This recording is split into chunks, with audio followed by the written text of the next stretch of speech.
Jungle. Bonjour à toutes, bonjour à tous. On est très heureux de vous retrouver comme toujours pour Dingue du Sport sur la radio qui mouille le maillot, la 91.9. Vous pouvez également nous recevoir, vous le savez, sur le www.sportfmtg.com. Excellent après-midi à toutes et à tous. Alors, Dingue du Sport parle du décès du jeune joueur d'espoir du Zion. Le jeune s'est blessé lors du match amical samedi entre l'Étoile filante et Espoir à Agboudrafo. Alors, dans ces conditions, quelle est la place de l'assurance souscrite par l'État à travers le ministère des Sports? On va en parler. Qualification Cannes Maroc 2025. Les prêtres vaudous, on va dire, rentrent dans la danse. Qu'est-ce que tout ça peut apporter à la sélection nationale? Est-ce que ça peut permettre d'avoir des performances désormais avec l'équipe nationale du Togo?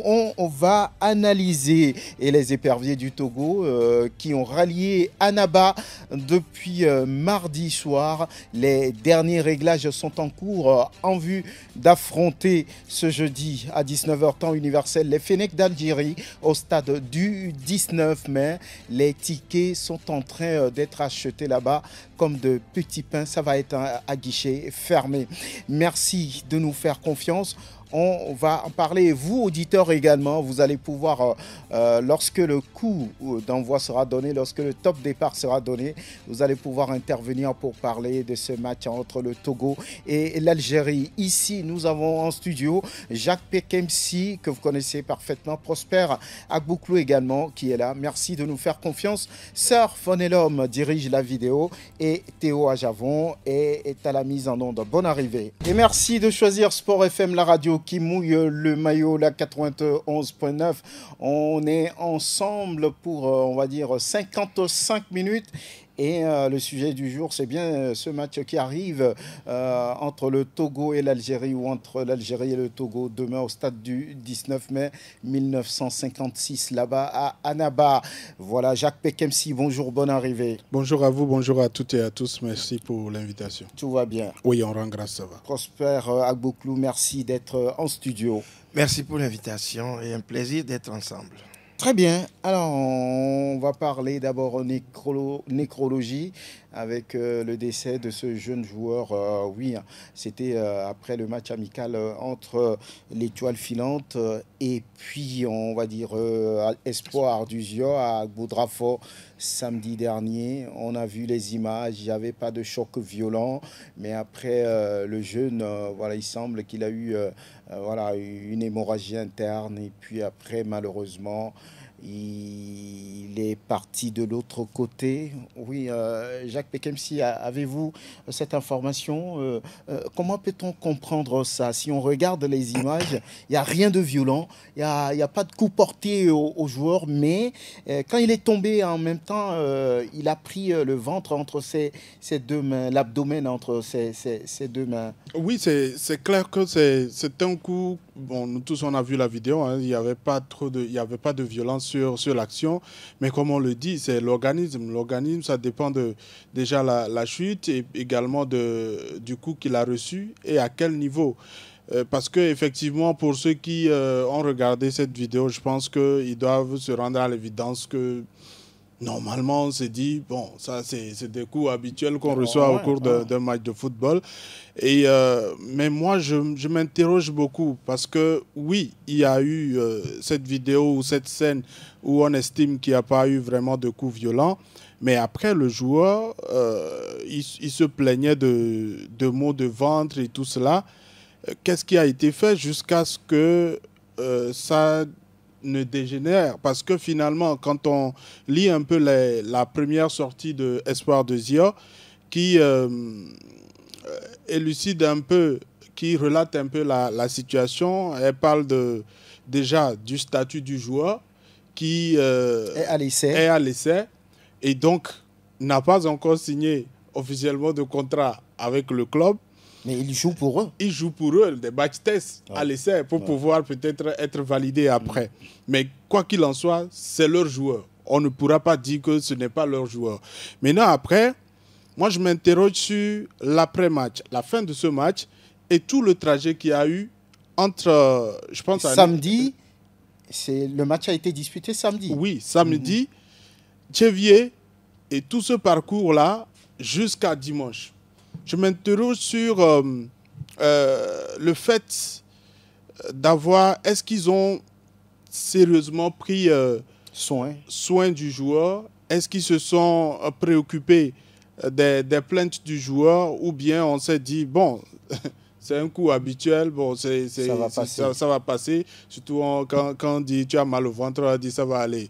Ou on vous conseillera quelques produits et puis c'est terminé. Mais je pense que ça doit interpeller beaucoup de gens. C'est vrai qu'en football, il y a toujours des risques. On ne dira pas que ce n'est pas le premier joueur qui est mort après avoir reçu un coup.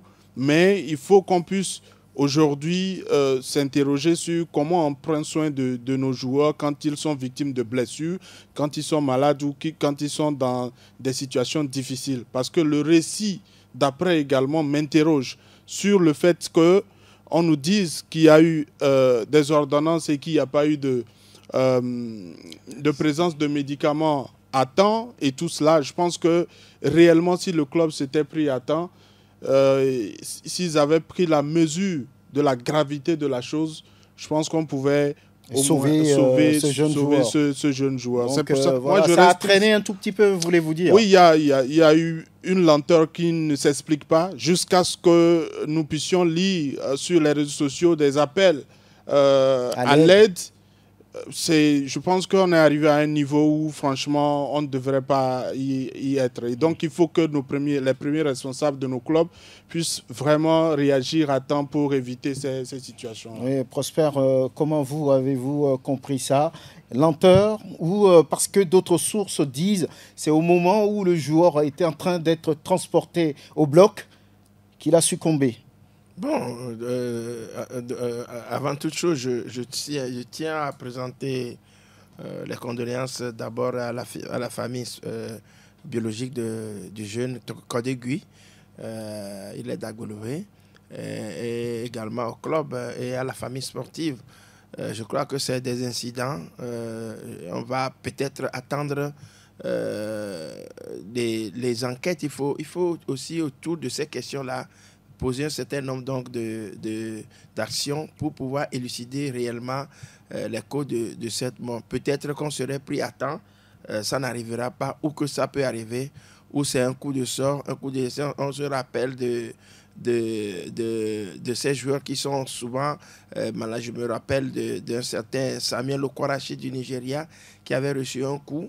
À ce niveau-là, il y avait quand même beaucoup donc, de dispositions parce que c'est à l'international, c'est à l'équipe nationale. Oui, du Nigeria, Sam Okwarachi. Voilà, et il avait reçu un coup comme ça, bon, mais il a succombé. Est-ce que c'est On se souvient également de la chute mortelle de Vivien Foué. Oui, il n'a rien reçu, il est tombé de lui-même et puis après, voilà, c'est la mort. Il y a eu un joueur d'Agaza à Balo. C'était un Balo à l'époque d'Agaza. Oui, à Balo. Ce n'est pas le frère d'Abalo Dosé, mais c'est un autre Abalo Kossi. Bon, je crois que les anciens s'en souviennent, qui est tombé, qui a chuté sur une balle aérienne. Il est défenseur d'Agaza. Il a chuté sur une balle au stade municipal de Lomé. Il est tombé et... Mauvaise réception il est mort. Je me souviens, le nom m'échappe. Oui, c'est ça. Il y a eu aussi le cas d'un certain gardien, Kouradje Kwame de l'Entente, voilà, de Lomé à l'époque, était un gardien, très bon gardien, qui sur une balle aérienne est tombé. Il est parti. Donc, ce sont des incidents qui arrivent ainsi. Bon, peut-être parfois des coups de sort, ou parfois le manque de soins, ou parfois le manque de spécialistes. Souvent, il y a ça. Dans ces cas-là, il faut vraiment des gens distingués pour pouvoir comprendre immédiatement ce qui se passe et aller. Et comme Jacques l'a dit, souvent, c'est des actions de routine, des coups que certains joueurs prennent et il reste peut-être que dans l'entendement, on ne savait pas que c'était aussi grave. Il a fallu attendre quelques temps ou bien quelques jours avant de s'en sortir. Mais c'est regrettable, c'est regrettable. Il va falloir quand même qu'au niveau des équipes, qu'on prenne des dispositions, au niveau même, c'est là où nous parlons du football professionnel. Vous voyez à peu près, c'est là où doit... On se souvient également du Danois Eriksen qui est tombé rapidement. Et il a fallu cet appareil-là qui était au stade, le nom m'échappe aussi, défibrillateur ou quelque chose comme ça. Voilà, pour le sauver. Aujourd'hui, il est encore là, il joue au football, il joue à Manchester. Donc voilà, c'est triste que ce garçon, ce jeune joueur parte aussi.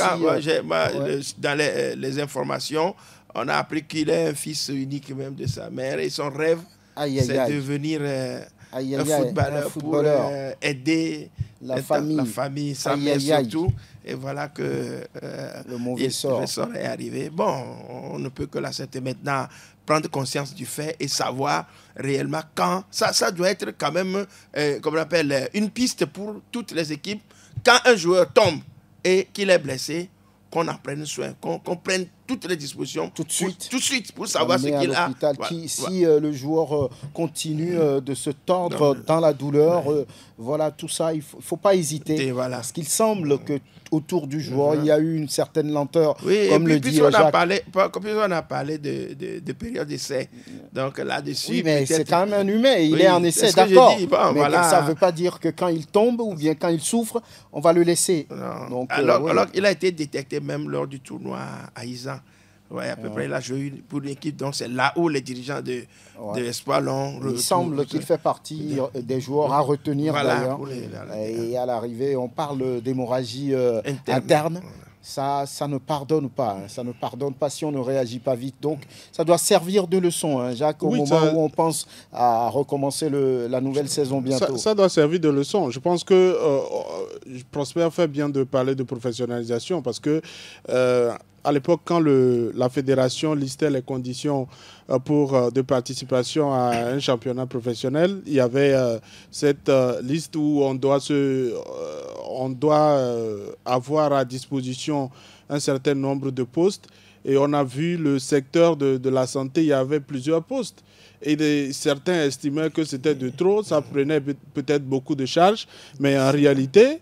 Dès que vous avez des spécialistes, ça vous permet d'éviter beaucoup de choses et de vous éviter des problèmes. Parce qu'aujourd'hui, on va se poser beaucoup de questions au niveau des responsables de l'Espoir, si effectivement ils ont fait leur travail, s'ils ont été aussi responsables à la hauteur des attentes ou tout ce qu'il y a eu comme promesse et tout cela. Donc, quand on dirige une formation sportive, on sait clairement que c'est de l'énergie que cela génère. Donc, il faut forcément entourer les joueurs là de soins. Et n'oublions pas, c'est des humains, c'est peut-être des maladies qui restaient encore. Et quand on fait encore des efforts physiques, ça peut revenir. Et donc, les joueurs ont besoin de soins, de suivi permanent pour pouvoir détecter même des maladies avant même les matchs. Parce que ce n'est pas pendant un match que vous allez être surpris d'une pathologie. Mais je crois que si on est bien accompagné, si ces joueurs sont bien accompagnés, ils se donneront à 100% pour l'atteinte des objectifs. Mais il ne faudrait pas que les joueurs aient peur quand ils jouent, parce qu'ils savent que dès que je vais me blesser, je serai abandonné.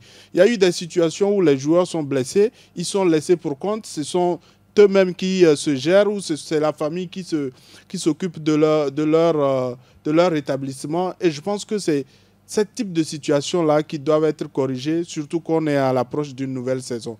C'est bien dommage.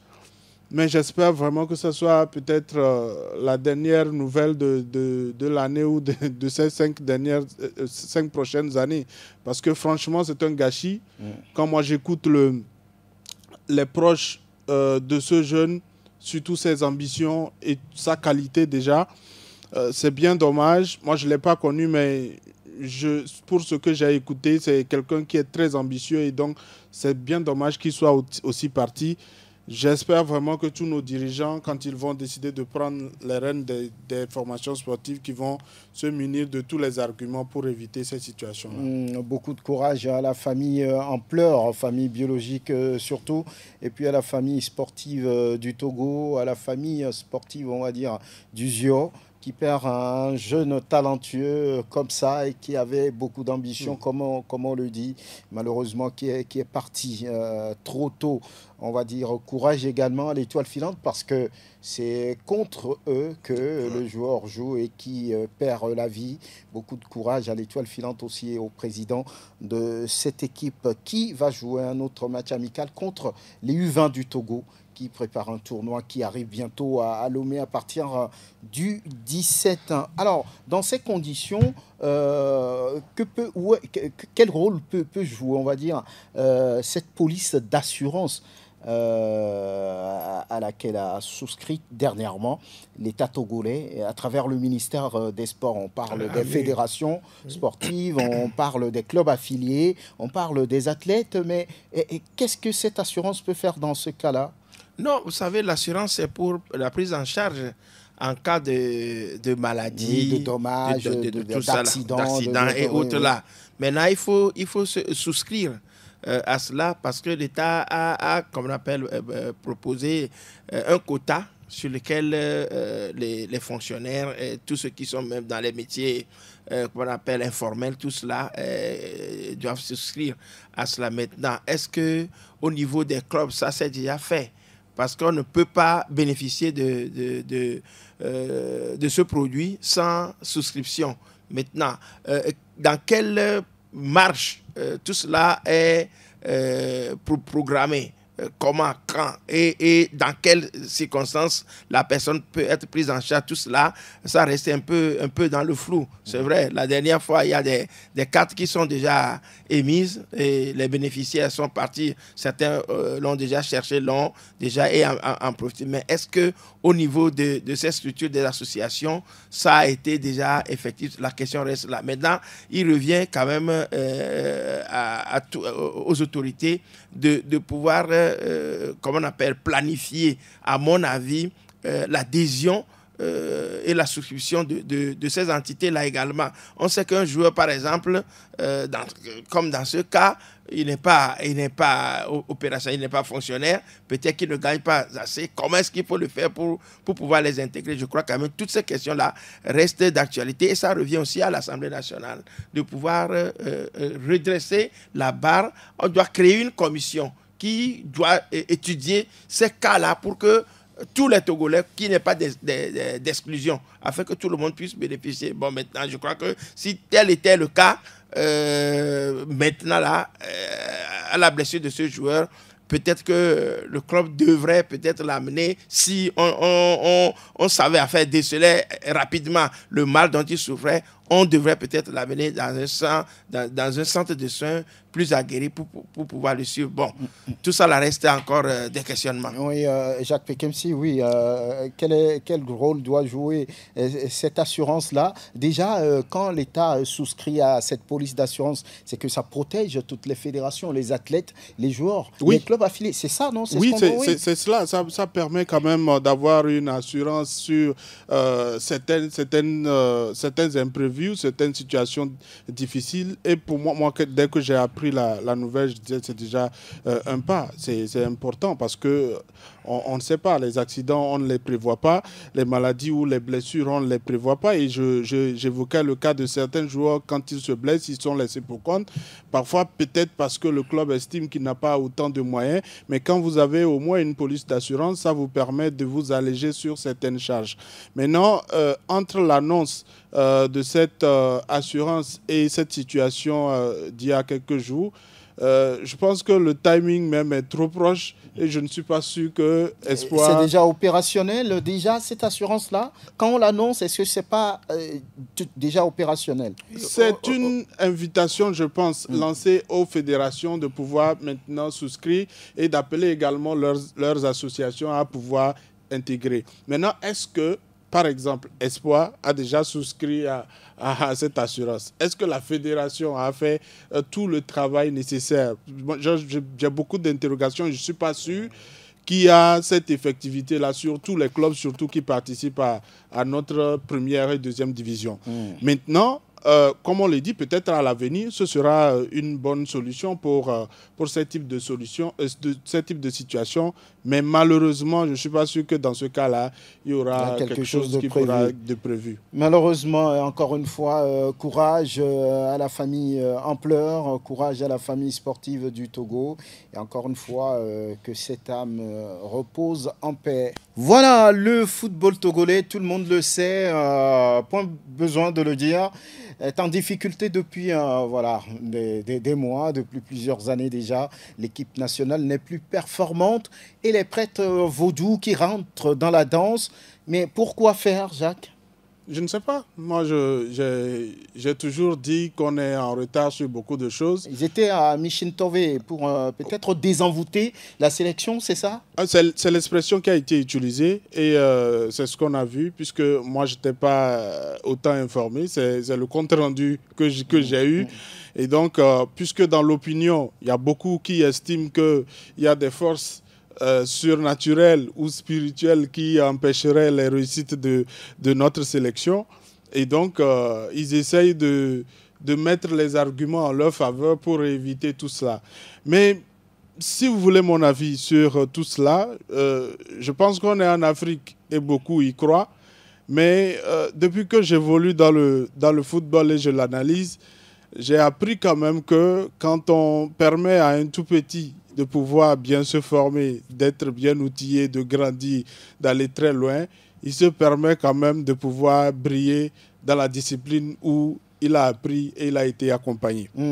Aujourd'hui, la réalité, c'est qu'on est en face d'une distraction énorme et il faut qu'on puisse le dire clairement. Distraction. Les gens sont en train de nous distraire et de nous dire clairement que si le Togo ne participe pas à la CAN, c'est parce que il y a des forces surnaturelles qui empêchent les succès du Togo.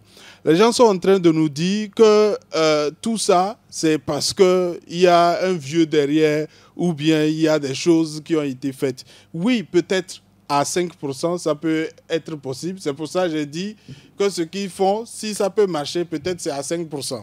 Mais à 95%, c'est du travail. C'est une question de planification. C'est une question de projection sur le sérieux dans la gestion de notre football. Si nous avons les infrastructures, ce n'est pas ce n'est pas du spirituel. C'est quelque chose qui est bien prévu, qui est installé. Et quand vous voyez, après cela, il faut la formation. Alors, si nous tous, nous concentrons sur les choses spirituelles, ça veut dire clairement que, bon, nous tous, on laissera l'étape des Est-ce que la vie elle-même n'est pas faite du spirituel et du physique? C'est pour cela que je dis peut-être à 5%. Ah bon? Mais le travail à 95%.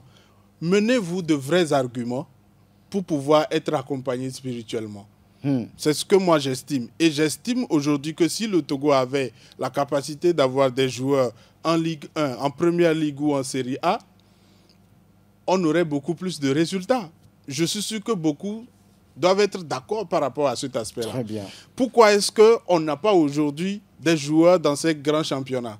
Est-ce que c'est le spirituel qui les a empêchés de pouvoir arriver à ce niveau-là? Je ne pense pas. C'est parce que nous avons laissé la formation, nous avons abandonné ces tout petits qui ont aujourd'hui trouvé comme solution d'aller peut-être au Bénin, d'aller au Ghana ou au Burkina pour aller continuer par jouer au football. C'est vrai, je ne dis pas que c'est mauvais, mais j'estime qu'on peut faire tout cela sans autant communiquer, sans autant dire aux gens qu'on va faire ceci parce que c'est de la mauvaise publicité.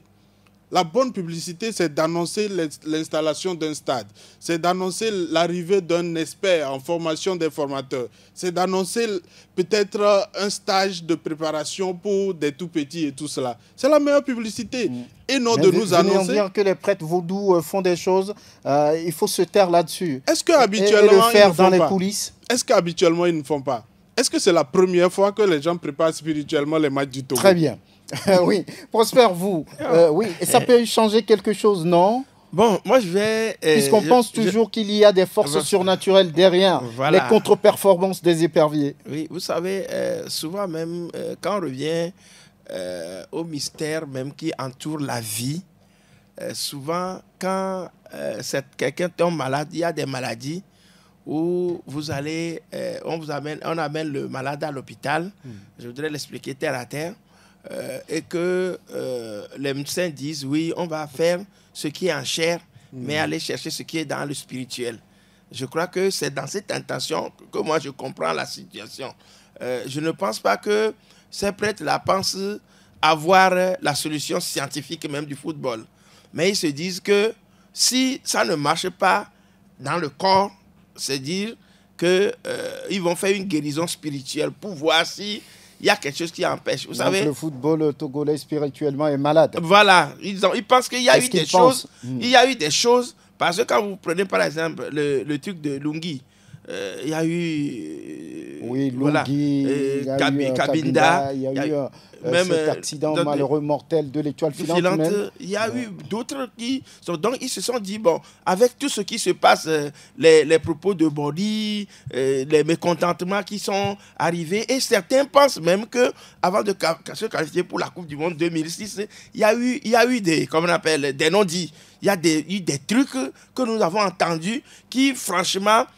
donner la chair de poule pour cette qualification et le Togo est parti à la Coupe du Monde et donc c'est après cela avec les guéguerres, tout ce qui se passe au niveau du football togolais, j'ai l'impression que les prêtres vaudous se disent que nous sommes en Afrique, les réalités de chez nous, on va les utiliser pour voir maintenant si on exorcise le football et que après ça ne marche pas, je crois que la solution dont parlait Jacques tout à l'heure fait partie des normes. C'est-à-dire que la formation, la qualité se prépare sur le terrain. Maintenant, vous pouvez avoir tout, mais ne pas réussir. Et moi, dans mon intention, c'est ce que pensent les prêtres vaudous. Ils vont dire... Le Togo n'a pas tout. Le Togo, par exemple, n'a pas d'infrastructure. La formation n'est pas au top. Oui. Il n'y a rien qui c'est pourquoi je dis... L'investissement qu'il faut pour le sport, il n'y en a pas. C'est ce que je dis en rejoignant qu'on appelle Jacques par rapport à cela. Maintenant, je dis, il y a quelque chose peut-être qui bloque. C'est pourquoi je dis, vous pouvez avoir tout avoir, mais ne pas réussir. Et c'est là où le paranormal aussi intervient pour voir si on peut voir s'il y a quelque chose qui cloche. Oui, donc pour pouvoir l'exorciser et voir si, maintenant, si on fait tout ce processus-là et qu'on continue, on saura réellement que bon, on s'est trompé vraiment sur qu'on appelle les diagnostics et que ce n'est pas vraiment cela qu'il faut pour que le football... Maintenant, on exhorte au-delà de cela que les dirigeants ne pensent pas que lorsqu'on va aller faire des cérémonies, on va faire un certain nombre donc, de processus, de sacrifices, oui. Voilà, et cela. On va commencer par gagner. Il faut maintenant revenir sur les normes préparées. Travailler, construire des stades, faire tout pour que vraiment ce qui va suivre puisse réussir, accompagné du spirituel pour que ça marche. C'est les deux qui vont de pair. Voilà, très bien. On se souvient qu'il y a quelques années, le ministère des Sports, Madame le ministre elle-même était devant une certaine cérémonie ici. On a fait des cérémonies, on va dire, au stade de Kégué. Oui, au stade de Kégué. Avec des trucs qui ont été enterrés. Mais depuis, ça continue toujours. Bon, l'essentiel, comme le dit quelqu'un, c'est de travailler, c'est d'investir dans le football. Il y a des pays qui sont adeptes de ces pratiques vaudou, mais qui sont derrière très loin. Quand on prend l'Inde, par exemple, nos amis de l'Est, eh bien, si ça comptait, mais même le Togo. Oui, même récemment, même quand on parle récemment au niveau de la lutte ou encore même du football au niveau du Sénégal, on a interdit l'entrée dans les stades de Marabout et autres, parce qu'on estime que ça n'aide vraiment pas à la progression des jeunes talents et tout ça. Et moi, c'est des vendeurs d'Orvétiens. On ne sait jamais. Il y a ceux qui croient à ces pratiques. Il y a beaucoup qui y croient. Mais aujourd'hui, moi, je suis peiné sur le fait qu'on puisse autant avoir cette attraction sur ces faits-là. Je ne dis pas que ce n'est pas positif, mais le plus positif aujourd'hui, c'est qu'on puisse vraiment interpeller ces dirigeants. Oui, ils font peut-être des choses, mais il va falloir nous montrer clairement qu'ils ont cette envie-là. Parce qu'à côté, il y a des pays quand même, c'est vrai qu'ils sont beaucoup plus dans le monde du spirituel, mais qui ont compris qu'il faut évoluer au niveau infrastructure, qu'il faut évoluer au niveau de la progression de leur championnat. Et je parle du Bénin, par exemple. Par exemple, qui a construit 22 stades dans 22 communes. Est-ce que le Bénin n'a pas compris que au niveau de la préparation spirituelle, c'est important. Il a compris ça. Ouais, mais ils ont même instauré, on va dire, un festival vaudou que finance même le président Talon, qui a lieu chaque année. Il faut que le ministère, le gouvernement puisse nous montrer clairement quelle est l'orientation qu'il veut mettre au niveau surtout des infrastructures sportives.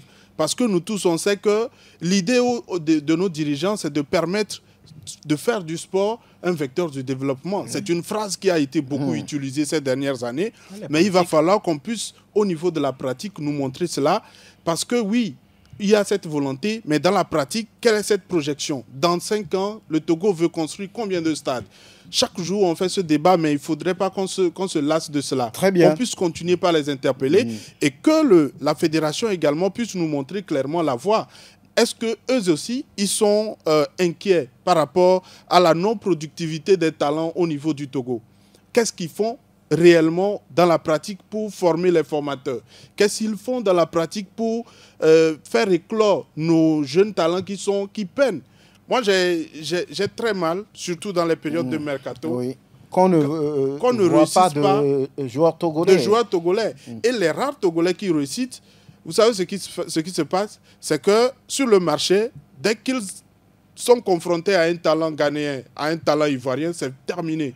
Ils perdent tout le temps leur chance. Et il y a eu beaucoup de joueurs comme ça aujourd'hui, sur ces derniers mois, qui devaient aller à l'étranger dans de bons clubs, mais qui sont à Lomé. Très bien. On va revenir sur le sujet. À noter que, toujours au Bénin, on pense déjà encore au développement du sport à la base. Signature de contrat avec les cadres techniques. Par exemple, on parle de 142 cadres techniques qui ont été recrutés. On parle de beaucoup d'entraîneurs qui vont travailler là-dessus. 32 entraîneurs nationaux principaux, 28 adjoints, 13 entraîneurs de gardiens. Il y a beaucoup de choses qui se font au niveau des moins de 17 ans, des U20 et puis des sélections olympiques pour propulser le développement du sport là-bas au Bénin. De toutes les façons, ça avance. Voilà, on va parler des matchs qui arrivent dans le cadre de la CAN 2025. Voilà, donc au stade de Kégué, tout le monde lundi à venir pour pousser les éperviers. Quel que soit ce que vous avez en jaune, réservez-le. Même si c'est un caleçon, vous venez vous montrer, voilà, je suis en jaune. Voilà. Il a savon, avant, jaune d'eau, cotin, quoi. Terrain, on est d'eau, jaune dédé. Voilà, ça peut aider les éperviers du Togo, qui est un match, ou bien 2 matchs très compliqués à venir. Les résultats de ce match vont faire savoir si le Togo sera au rendez-vous du royaume chérifien ou voilà, ça va être encore une élimination. Et on parle de ce match-là, les entraînements se poursuivent là-bas. Ils ont quitté Tunisie ou bien Tunis hier et ils sont arrivés à Annaba. Déjà, ils vont faire la reconnaissance aujourd'hui à l'heure du match, 19h temps universel. Si tout va bien, vous devez suivre ce match en direct de Radio Sport FM et puis juste derrière, quelques analyses et on va vous donner la parole demain après le match, quel que soit le résultat, pour intervenir, vous, auditeurs. Alors, la dernière séance d'entraînement, c'était ce mardi. On va pouvoir écouter Ouattara Moutalabou. Le coach essaie de nous mettre en confiance, il essaie de mettre tout le monde dans le bain, qu'on reste focus pour que le match soit fait en fait. Le coach, lui, il n'a pas trop compliqué la tâche aux joueurs. Je vois que lui ne nous met pas trop de pression, il nous laisse dans notre peau. Lui-même, il sait qu'on est des grands garçons. On sait le défi qui nous attend en fait. Par rapport au public sportif, c'est vrai que ça fait du mal à ne pas avoir une victoire. Voilà, depuis les 2 matchs, ils voulaient, certes, ils attendaient cette victoire-là, mais cette fois-ci, on va garder les mêmes couilles, on va se donner à fond pour que eux aussi soient de leur côté satisfaits. Voilà Ouattara Moutalabou qui rassure le public sportif. Derrière lui, Franck Mawena. Ça se passe très bien. On vient de faire notre 2e séance ici à Tunis et ça s'est bien passé. Déjà, c'était une joie. Pour moi, la liste des convoqués était sortie. Je connaissais déjà certains joueurs ici, là encore d'anciens, donc ils m'ont bien accueilli et j'essaie aussi de faire connaissance avec les nouveaux joueurs. Je dis merci au coach de m'avoir fait confiance. C'est à moi de prouver et d'honorer cette confiance-là qu'il m'a faite. On sait très bien que ce serait pas facile pour ces 2 matchs ici. Déjà à Annaba, en Algérie, et le 2e match au Togo, mais on essaiera de donner tout pour on va avoir quelque chose pour ces 2 matchs. Remo Star, vraiment, c'est un très bon club quand ils m'ont sollicité. J'ai fait quelques recherches et tout. Déjà, ça me rappelait aussi mon premier club en Turquie. Je me sens vraiment très bien là-bas. Le pourquoi j'ai encore renouvelé. Durant ces 2 saisons, certes, j'ai eu quelques soucis de blessures et tout, mais maintenant, je me sens bien. J'espère cette saison gagner le championnat parce que j'ai fini 2 saisons deuxième. Donc, j'espère cette saison gagner le championnat. Franck Mawena, qui n'est autre que le fils de l'ancien sélectionneur du Togo, Kodjovi Mawena, et le coach lui-même. Qu'est-ce qu'il pense de ces matchs à venir? Il dit, si le Togo n'avait pas d'ambition, ça ne servait même pas de faire ce déplacement. Il fallait rester chez soi si le Togo n'avait pas d'ambition. Si on joue pour avoir 0 point, ce n'est même pas la peine de se déplacer à Annaba pour commencer avant de venir jouer le match retour ici. C'est de jouer notre chance au bout sur les 2 confrontations, c'est-à-dire on joue pour gagner. Ça reste un match de football, il n'y a rien qui est impossible. Donc pour nous, notre objectif c'est d'aller chercher les 6 points par rapport à ces 2 matchs. Un peu de difficulté, je vais être sincère avec vous. Pourquoi? Parce que la situation de certains joueurs n'a pas évolué depuis le mois de septembre. On a dû se baser sur plusieurs points pour déterminer, puisque il y en a qui jouent très peu. Et si réellement il faut se tenir à des critères pour sélectionner, on aura très peu de joueurs qui vont être sur cette liste. Mais j'ai échangé suffisamment avec les joueurs pour leur donner l'approche, même s'ils n'ont pas beaucoup de temps, qu'est-ce qu'ils doivent faire dans le club pour pouvoir être en jambes et afin de mieux compétir quand ils arrivent ici. Nibombe Daré, le sélectionneur des éperviers du Togo. Ça n'a pas été facile pour lui. Certains joueurs n'ont pas joué en club depuis le premier match contre le Libéria ici. Ils n'ont pas de régularité, ils n'ont pas de performance en club. Ça reste difficile de pouvoir faire les choix. Jacques Pikemsi, ici, on sait que depuis longtemps maintenant, à part Djenda Konam qui fait, on va dire, qui est toujours titulaire, sauf blessure au niveau de Retafe, mais les autres joueurs, c'est de petits matchs, c'est des petits temps de match. C'est difficile. Mais là, il s'agit de gagner face à l'Algérie ou bien de prendre des points. Oui, ça se présente comment? Ça se présente extrêmement compliqué. Et moi, je reste franc par rapport à cette double confrontation. C'est vrai que c'est notre pays, mais il faut être réaliste sur la qualité, l'extrême qualité de l'adversaire. C'est carrément le jour et la nuit quand vous regardez un peu déjà les clubs dans lesquels évoluent les joueurs algériens et leur forme actuelle. Parce qu'il y a beaucoup de joueurs, par contre, du côté de l'Algérie, qui ont du jeu, qui ont du temps de jeu en club et qui arrivent pour pouvoir vraiment se accrocher des points ou des places au niveau de la sélection. L'Algérie a 6 points, 5 buts marqués, 0 aucun but encaissé. Donc voilà. Le Togo, 2 points, 3 buts marqués, 3 buts encaissés. Voilà. Donc c'est déséquilibré. C'est très déséquilibré. Non, mais chaque match avec ses réalités. Oui, c'est très déséquilibré. Quitte maintenant aux sélectionneurs de pouvoir prendre le temps d'analyser les 2 derniers matchs de l'Algérie et de voir des failles. Moi, j'ai eu le temps ces 2 derniers jours de regarder un peu le match de Algérie-Libéria et puis Algérie-Guinée équatoriale et de me rendre à l'évidence qu'en réalité, l'Algérie n'est pas aussi... comment on dit ça? Une foudre de guerre. Ce n'est pas sereine. Elle n'est pas aussi sereine. Oui, elle a aussi des défauts. Failles. Voilà, elle a des failles. Mm. Elle a des failles. C'est vrai qu'elle est plus forte que nous, mais elle a des failles. Et le malheur pour l'Algérie et pour le Libéria et la Guinée équatoriale, c'est qu'en face également, chez eux, au niveau des phases offensives, ils n'ont pas été cliniques, ils n'ont pas été plus productifs. Et donc, c'est à nous de pouvoir peut-être avoir ces chances-là, même si c'est 1-2 occasions, de pouvoir réussir à les marquer. Parce que dans le dos de cette défense-là, il y a parfois des écarts, il y a de manque de communication. Et si on réussit vraiment à pouvoir le faire, je pense qu'on peut se donner quelques chances.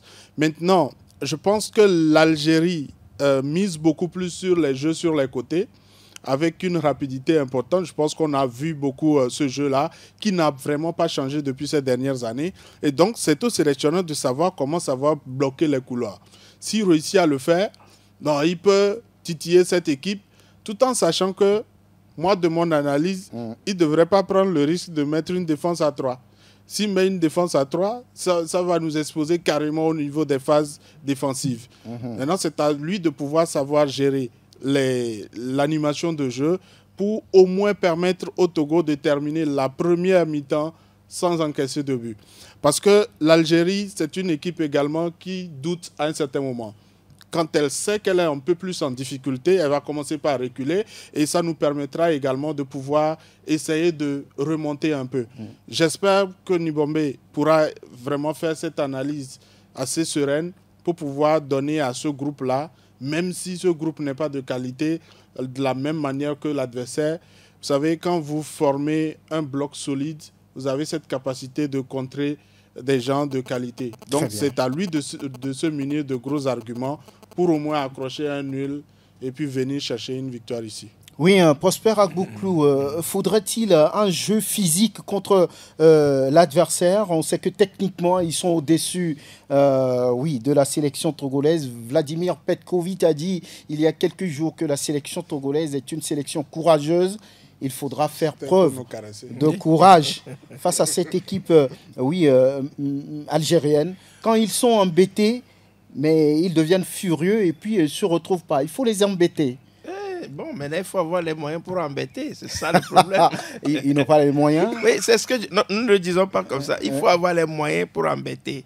Et quand on voit le parallélisme des formes que Jacques vient de faire tout à l'heure, l'équipe qui est venue faire match nul avec nous à domicile a été corrigée chez elle 3-0. Le Libéria. Le Libéria. Et ça, déjà, l'intrigue se présente déjà en lisant déjà cela. Ça veut dire qu'il y a un déséquilibre qui est là. Franchement, parce que les Algériens sont comme aujourd'hui des lions blessés. Ouais. Et ils ont raté pas mal de choses. Maintenant, ils veulent se reconstruire. Et je crois qu'ils disposent des potentiels qui, franchement, sont au-dessus de notre. Maintenant, ça peut être aussi un atout pour nous parce qu'ils sont déjà plus forts que nous. Et c'est en fonction de cela qu'il faut se préparer. Si on se réfère un peu à cette anecdote de la Bible qui parle de David et Goliath, il faut des stratégies. C'est pourquoi j'ai dit il faut avoir ces moyens-là. On a vu le LOSC battre le Real la dernière fois. Oui, Aston Villa a battu. David qui bat Goliath. Aston Villa a battu le Bayern. Merci de ne pas citer le Barça. Voilà. Donc je dis quelque part que il faut avoir la tête sur les épaules. Et comme Jacques l'a dit, j'ai suivi l'analyse de Jacques sur les réseaux sociaux. J'ai pris vraiment note parce que il va falloir plutôt jouer sur les faiblesses de l'adversaire. Compter sur ses forces, mais profiter de ses faiblesses. Et ces faiblesses, il faudra les déceler d'abord. Voilà. Et ça, je crois quand même que si Jacques n'est pas un entraîneur, un entraîneur, il a pu suivre le match et faire ses analyses. Je crois quand même que l'entraîneur qui a qu'on appelle la capacité de lire, de voir, de lire les matchs, peut déceler déjà ce que ça peut être. Vous savez, on peut résister. Quand vous voulez jouer un match physique, il faut avoir la capacité de la tenir, le tenir plutôt. Sinon, il faut avoir les joueurs pour. Et comment il faut le faire?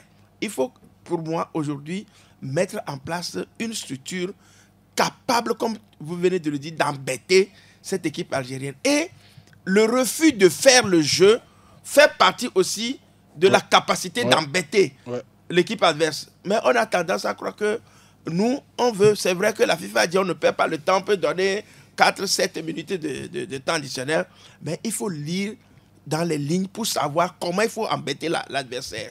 Lorsque vous n'avez pas la possibilité, les moyens d'aller au-delà, et si vous avez des limites, il faut jouer sur les limites là. Et ça, je crois quand même que les Algériens aujourd'hui, ils sont déjà dans les nuages.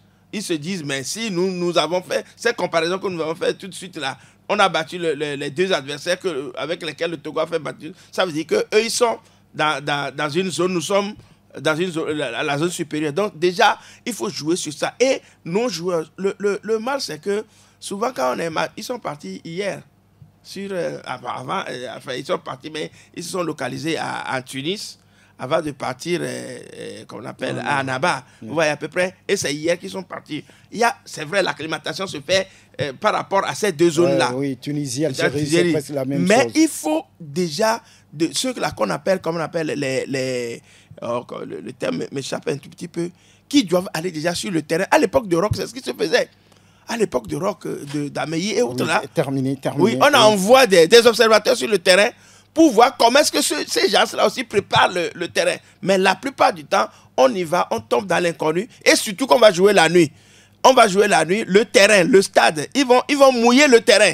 Il va falloir que nos gars aient l'équipement nécessaire pour pouvoir tenir, sinon les glissades. Oui, ils vont faire la reconnaissance ce soir à l'heure du match pour voir un peu... Mais l'état du terrain ne sera pas le même, soyez assurés. Oui, ils vont le faire et je ne pense pas qu'ils soient aussi méchants à ce niveau. S'ils le font, on leur réserve... c'est l'Algérie. On leur réserve la même chose. Même chose. Ici, on est hospitalier. Très bien. Voilà. Donc, on va dire tout simplement que oui, l'équipe nationale est arrivée à Annaba ce mardi. Le match va se jouer à guichet fermé et on vous l'a dit en début d'émission, les tickets se vendent comme de petits pains. Ça va faire le plein. Un stade de 50 000 places là-bas. Ça veut dire qu'il n'y aura pas de cadeau. Hein. Il faut que ça soit des joueurs très forts mentalement pour faire face à ce défi là-bas à Annaba. Alors, les auditeurs, ils sont là forcément. Qu'avez-vous à nous dire? Qu'avez-vous à dire aux joueurs, à l'équipe nationale du Togo? Vous avez le 92 03 60 31 97 24 26 26 pour vous prononcer par rapport à ce qui attend la sélection du Togo et les Algériens qui savent qu'en dominant peut-être le Togo sur ces deux matchs, ils ont leur ticket pour la CAN et ils vont se mettre à l'abri. Donc, c'est un match très important pour les deux sélections. Allô? Allô, bonsoir. Oui, salut cher ami, votre nom? Oui, c'est Roger depuis Togbele-Copé. Roger depuis Togbele-Copé. Vous avez votre jaune déjà à côté? Oui. Tout est prêt. Ok. Je vais aller pour acheter les tickets. Les tickets sont déjà disponibles ici à Sport FM. Okay. Très bien. Pour le lundi le 14. Et qu'est-ce que vous voulez nous dire? Non, juste pour encourager. Très bien. Le Togo. Ok. Vous encourager aussi pour tout ce que vous faites pour le sport Togo. Très bien. Et dire que on va faire match là-bas 1-1. Et le même lundi, on va gagner 2-1. Ah, voilà. C'est noté. Si ça se passe, on va vous faire appel, Roger, depuis Togbele-Copé. Oui. Allez, à bientôt. Okay. Oui. Allô? Bonsoir. Oui, bonsoir. Votre nom? Mounira l'appareil. Mouniro, tout va bien? En forme. Ok, on y va, rapidement. Je vous courage là-bas. Oui. Et par rapport à nous, 11 national, moi, je crois que demain, on va gagner 1-0. Moi, je fais 1-0. Si le coach... Très bien, ça fait longtemps que vous faites les pronostics, ça ne marche pas. Hein. Mais est-ce qu'il ne sera pas bien de vous arrêter? Moi, quand je dis demain, si coach fait bien le timing, on va gagner 1-0. Ok. Et retour ici, pourquoi pas 2-1? Très bien. C'est noté pour vous. Je n'ai pas entendu le nom de Yawano. Il est blessé? Non, j'en sais rien. Ah, très bien. Allez, à bientôt. 92 03 60 31 97 24 26 26. Voilà, allô? Allô, bonsoir, monsieur Franck. Bonsoir, votre nom? C'est Maman, quand je suis. Maman, tout va bien? Ça va aussi. Oh, ça va aussi, on y va. Ok, bon. Sinon, ce que je souhaite pour les terriers, c'est que, vous voyez, des fois, nos équipes, ils viennent pour enquêter les lieux un peu vite, quoi. Au moins, il n'a pas essayé de tenir ce qui dure avec l'Algérie. Quand vous voyez votre adversaire un peu puissant, plus fort, il ne faut pas chercher à aller directement. Au moins, il faut réserver votre système du jeu, au moins pour voir comment, si vous pouvez tenir ce qui dure jusqu'à la deuxième mi-temps. Sinon, d'habitude, nous enquêtons trop vite, très vite, quoi. Au moins, match nul. Il n'y a qu'à tenir ce qui, même si c'est dur n'importe comment, on sort avec un but parti. Très bien. Merci, Maman, depuis quand GP. À bientôt. Voilà. 92 03 60 31, 97 24 26 26. Le Togo qui joue demain à 19h temps universel. Si tout va bien, vous aurez le direct de ce match depuis Annaba, en Algérie. Allô? Oui, bonsoir, M. Franck. Oui, votre nom? C'est M. Espoir. Monsieur? Espoir. Ok, vous nous appelez d'où? D'Agua Kataveli. Ok, on y va. Le Togo va gagner 1-0. Très bien. Vous allez voir un match de Lille-Real Madrid. Ah, c'est ça. Oui. Ok. Oui, oui. Un but de Cligé. Ah, ok. Il faut qu'il soit Utilisé. d'abord. Merci à vous, Espoir. On va voir demain. Allez, à bientôt.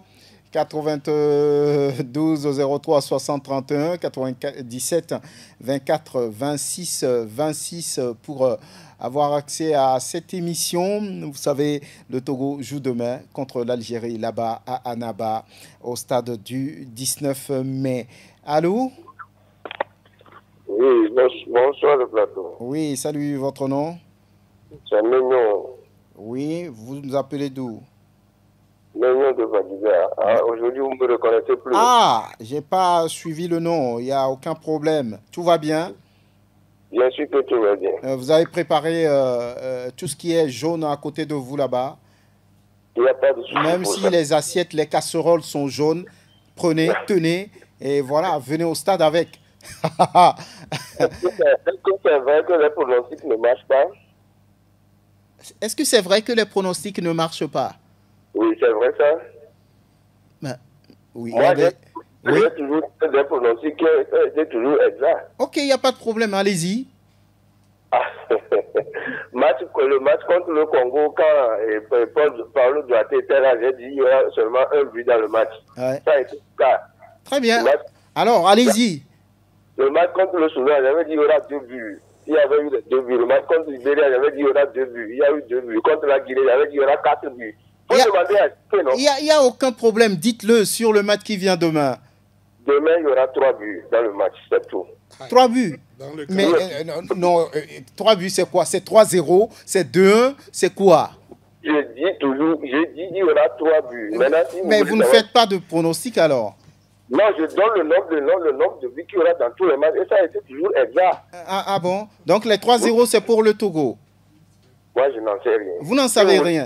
Très Si vous bien. voulez savoir si c'est pour le Togo ou bien pour qui, alors là, vous devez m'approcher. Ah, très bien. ça. Je vais vous approcher. Oui.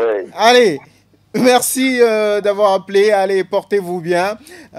Ou bien il y a l'occasion d'avoir encore quelqu'un, c'est bon. Très bien. Alors, merci d'avoir été là, Jacques Pekemsi, Prosper Aubouklou. Merci aux auditeurs qui ont appelé. Bien, on se prépare hein, tous en jaune ce jour-là au stade de Kégué. Je suis Franck Nounyama. À bientôt.